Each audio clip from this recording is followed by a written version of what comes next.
عزیزانو د جنت باز تاسو په مخ کې کافی جنونه شروع ده.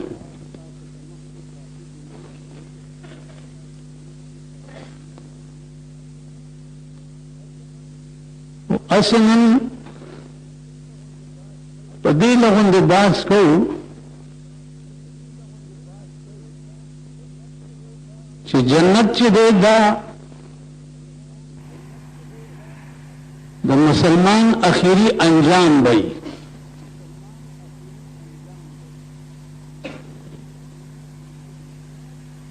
اس دنیا کے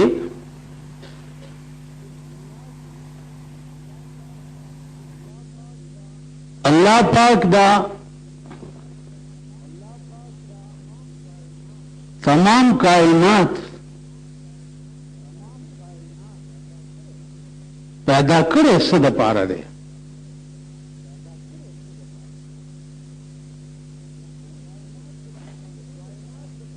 د کائنات د پیدا کولو غرض څه و؟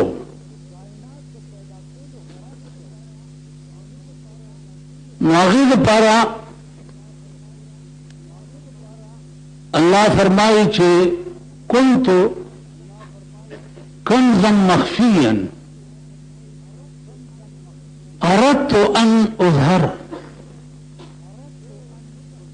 زه یو پټه خزانه ومه، اراده مې وکړه چې زه ظاهر کړی شم.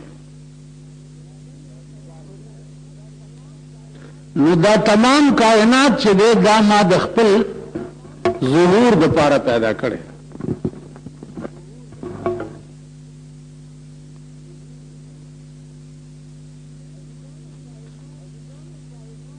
عزیزانو کائنات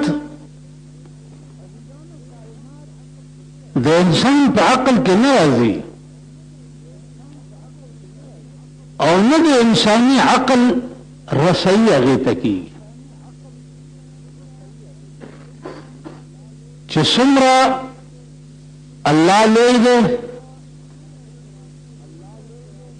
نو دومره ارادې لوی دي.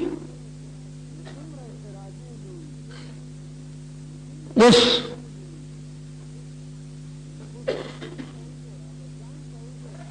ته ځان ته وګوره، 3 پاوه د سر دی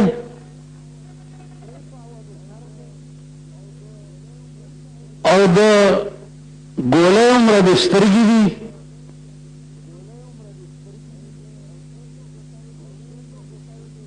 او 2 ګوتې د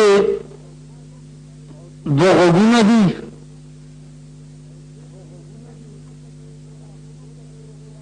لاسونو ته دې وګوره، خپو ته دې وګوره او بیا دې کائنات ته وګوره او بیا د الله وجود ته وګوره. نو ستا په دا 2 چټاکۍ مزغو کې د الله وجود راتلی شي؟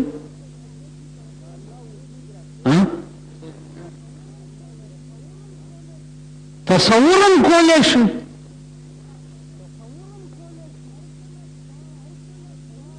چې ارکله ستا څومره ځان دی نو دومره به دې عقلي.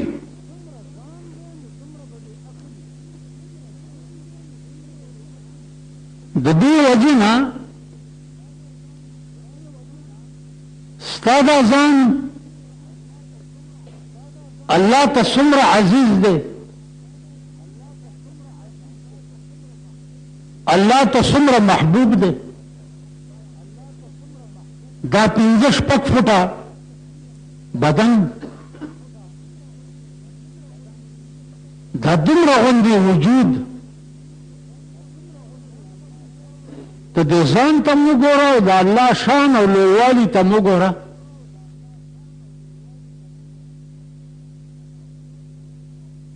او بیا دې دومره غوندې ځان سره د هغه د مینې او د محبت ته م وګوره. زه تاسو ته په ایمان وایم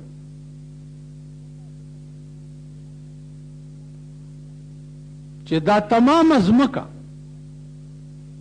الله ملائکو له نه ده پیدا کړي، الله پیریانو له نه ده پیدا کړي،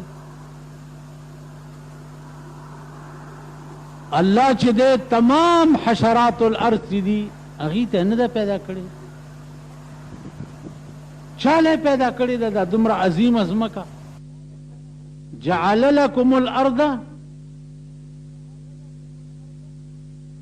ورپسې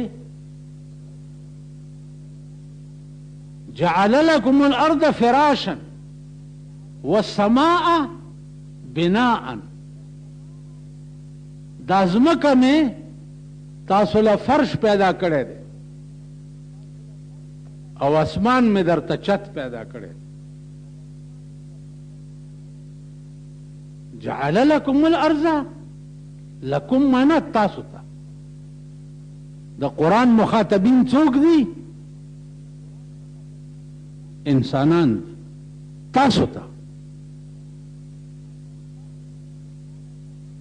ځمکه مې تاسو ته فرش پیدا کړی ده او اسمان مې درته چت پیدا کړی. اوس په دې ځمکه کې ته وګوره چې هر کله دا ځمکه تا دپاره ده. په دې یو بزرګ څه وایي؟ وہی سارا جہاں تیرے لیے. په دې دوه شعرو کې ټوله دنیا راګیره ده.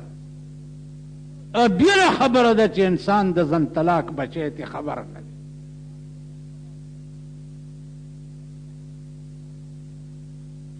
بله خبره ده. انسان یا په پیسو یا په دولت یا په اقتدار یا په پتلون یا په ټاهي په غرور کې دی.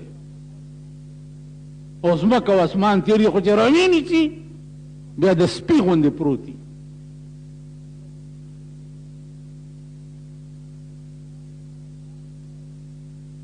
دوو شعرو کې ټول کائنات راغونډ دی چې سارا جہاں تیرے لیے، سارا جہاں تیرے لیے، ټول جهان تا د پاره دی. قسم په خدای دی چې دا تمام ملائکم تا د پاره پیدا دي. هره ورځ رسول الله صلی الله علیه وسلم انسان و که نو؟ هره ورځ سحر 80,000 ملائکې مدینه ته نازلیږي او روضې ته ولاړي او په پیغمبر سلام وایي. ماښام دا 80,000 لاړې شي، نورې 80,000 راشي او ټوله شپه ورته ولاړي. نن چې کومې 80,000 راغلي دي د دې به بیا نمبر تر قیامته پورې نه راځي. تر قیامت.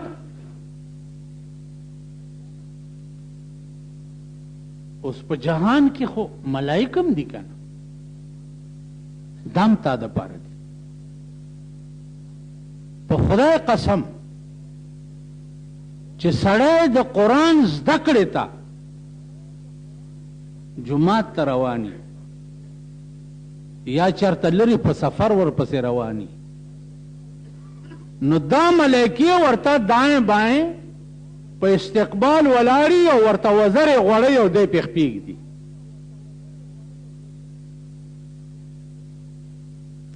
اوس بله خبره ده چې په پاکستان شریف